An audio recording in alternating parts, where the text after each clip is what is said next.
আজকে হঠাৎ করেই দাবি আদায় ঐক্য পরিষদের পক্ষ থেকে মাননীয় প্রধান উপদেষ্টার কার্যালয়ে ডাক পড়েছেন শীর্ষ নেতাদের যে এই পে স্কেল নিয়ে কিছু আলোচনার জন্য।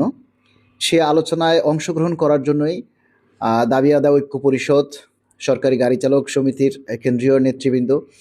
আরও অন্যান্য যারা আছেন সবাই আসলে আমরা মাননীয় প্রধান উপদেষ্টার কার্যালয়ে আমরা উপস্থিত হয়েছি এবং সেখানে আমাদের যে নবম পে স্কেল বাস্তবায়ন নিয়ে আমাদের মোটামুটি আলোচনা ফলপ্রসূ হয়েছে এবং আমরা আশাবাদী যে আমাদের যে কাঙ্ক্ষিত যে সময় ডিসেম্বরের মধ্যেই নবম পে স্কেলের গেজেট প্রকাশ হবে বলে আমরা আশাবাদী। এবং আপনারা জানেন যে গত 5ই ডিসেম্বর আমরা কেন্দ্রীয় শহীদ মিনারে একটি মহাসমাবেশ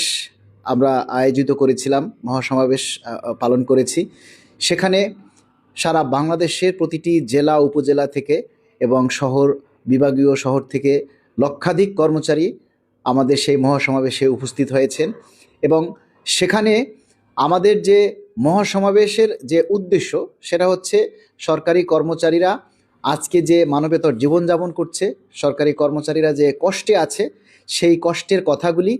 লাখো কণ্ঠে আওয়াজ তুলে সরকারের নজরে আনার জন্যেই আসলে সেই মহাসমাবেশ। এবং সেই মহাসমাবেশ